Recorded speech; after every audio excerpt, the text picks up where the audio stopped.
On into this now that we're set to go. Let's kick off and see what's going to happen. Where are the results for the predictions? If you want to check it out, I've just automated all of it, and it's available. If you go to my Twitter or my Discord and find a link, there's a link there which is like Katowice prediction results, and you'll be able to find it, and you can go there, and there's a sheet called leaderboard. Go on there, and it tells you the current leaderboard of what's going on after Group A in the entire competition, because I've been able to automate everything. So I'm like, hell yeah, go me, you know?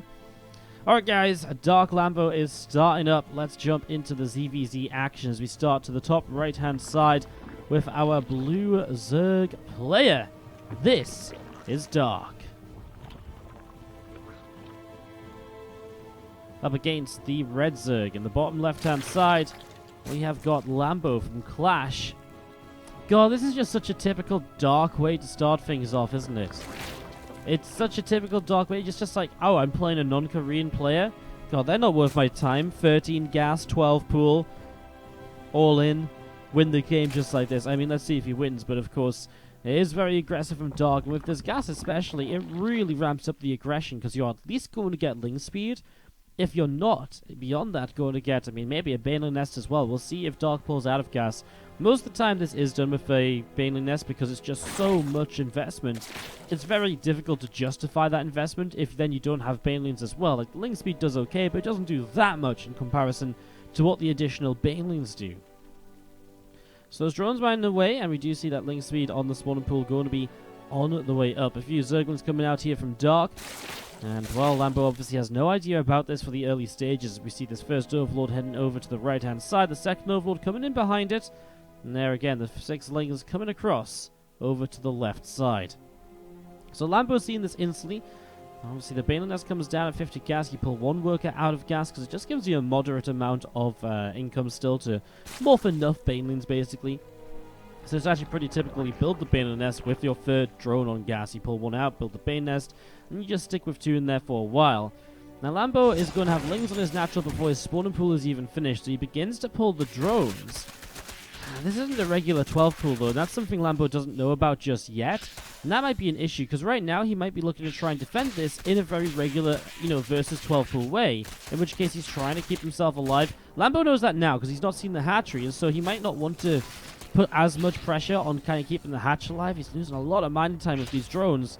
And that worries me. For link speed about to finish, Bane's on the way, and drones are still pulling forwards. Lambo's going all the way to the middle of the map here. What on earth is his plan as the Baneling finishes up, gets a huge connection, link speed is done, and I just feel like Lambo's completely underestimated this. Because now he's just got, he's lost 9 drones. The natural hatchery's obviously in a lot of trouble. There's still a Baneling up as well to help against these Zerglings of Lambo, and Lambo has to pull away instantly. Good surround though with the Speedlings. They're going to get the Queen surround too. We'll turn for just a Ling and a drone on that Baneling as well, but it's still worthwhile, I think, because it just protects his other Banes. Spinecrawler on the high ground from Lambo, but he's still going to lose this hatchery, right? Oh, he's going to bring the Spine to the low ground. Well, this is a real moment then from Lambo, because if he does get that Spine to the low ground, maybe this hatchery is savable, and that's what will keep him in this game, not having to rebuild a hatchery. Whereas Dark still has to put 300 minerals into a hatch. It's still very good for Dark, don't get me wrong, as the Spine moves a bit further forwards. He's getting a lot of Banes, enough Banes to just straight up blow up this Spinecrawler, and that's what I'm worried about. Lambo hasn't really killed off Zerglings very efficiently at all here so far. And as we see that Queen gonna get surrounded. Yeah, the Bane's no way they don't blow up on the Spine. It just takes away so much damage at time. And the Dark will take game 1 of this best of 3. Alright, so Lambo just traded a little bit badly there, out the front, being so far forward with those drones and Lings, really backfired, because the Baneling got a big shot, the Ling speed kicked in, and with the Baneling getting a big connection, everything just got surrounded there. And from there, he just didn't really have much to be able to capitalize at all. GG's, and we're going to jump into game number 2 in a couple of moments, and as we get this ready to go. Maybe he thought this was gasless, but he saw the lack of a hatchery. So initially, you'd think it's gasless, right? You have to assume so. But you see no hatchery, that means gas. There's no other build, which means it's gasless with a drone pull, right? Because otherwise you just have too many minerals to spend. So GG's. We're going to jump into game 2 of this in a moment or so. Get this ready to roll. Got to watch an entire game before Mario Lennox started. Aye. Alright guys, let's continue through then. As we are host of the lobby, so we can start this off into game number 2. You know, I kind of liked it as well. Like, it was not bad for Lambo, but that Bane connection was obviously very bad. I mean, it wasn't good for Lambo. It's not what I meant to say, but the idea was good. The execution was wrong.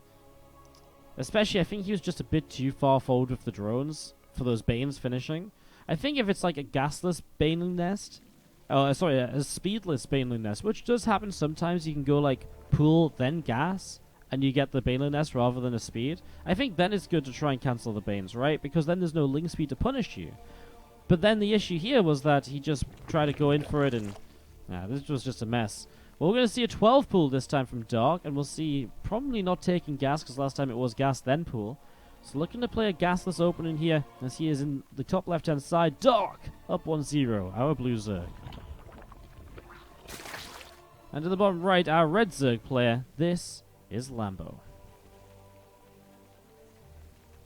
Alright, so jumping into game number 2. Lambo opening with the hatchery first again.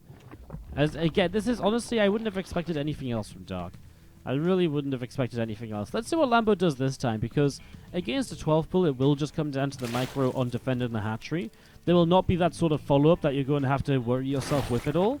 You're just going to be able to go up into, the defender hatchery and play it out from there. So Lambo won't have to worry himself with the follow-up Bane nest or anything. He will see the hatchery building on the low ground as well, so he'll confirm that it is an expansion and that there's not going to be Banelings or Zergling speed on the way as well. There's a few Zerglings about to start popping out, heading down to the bottom right-hand side. Dark is going to take a pretty quick gas behind this. One of the follow-ups you can do off of this 12 pull, you don't usually take gas like this. Oftentimes you will wall off with Evo Chamber Rotorone and play a gasless, late third hatchery, etc. In this situation, a gas probably means he's intending to flood even more Zerglings rather than starting to drone up. Well, here we go. The Ling's about to arrive on the natural hatchery. And Dark just manning that gas right now. It takes him down to very low mineral income, by the way. Only 9 workers on minerals at the moment. So here we go. Lambo pulls his workers down. Obviously a 7-worker lead from him and a hatchery advantage. That's what Dark's going to try and shut away at. Obviously already some lost mining time will help Dark in that regard. Good micro back from Lambo on the damage drone, bringing it back into the main base and not keeping it in the fight. That stops Dark from getting the kill. Dark is going to add on 1 drone now. As he still moves a bit further towards Ling speed, he might just get a couple of drones, boost up that income before he really does just, again, get Ling speed and spam Ling. Because at that point, it's going to be very good. 3 drones lost from Lambo, some manning time as well. This is the point at which you don't want to take much more damage, because you're still in a little bit of a lead at this stage. Green popping out, so it's getting good for you. As you see the 4th drone now going down. So Dark, 14 drones to 16. Still down a couple, but of course, he could be on a higher drone count, but now he's building Zerglings as Lambo spams drones.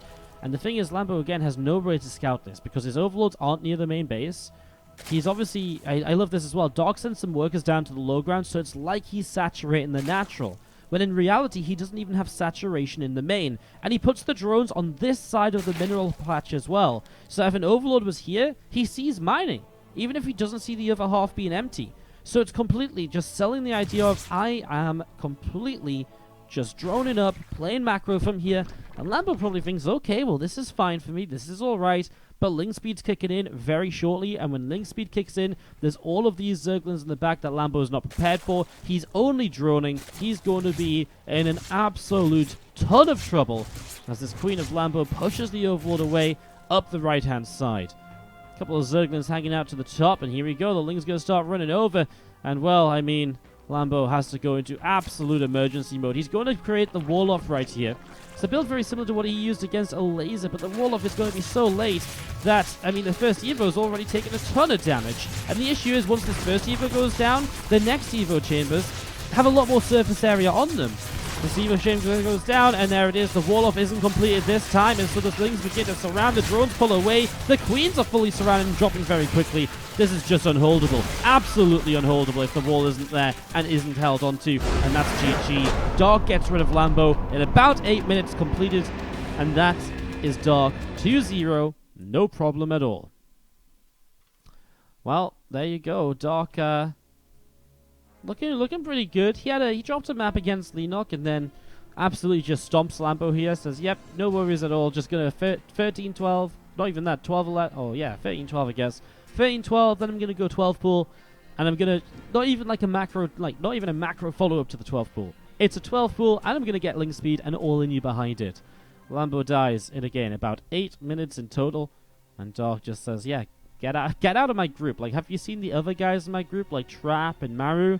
Like, no offense, dude, but I'm worried about them, not about you. Let me save my APM for those guys. Feels bad for Lambo, man. That's an absolutely brutal series. Absolutely brutal.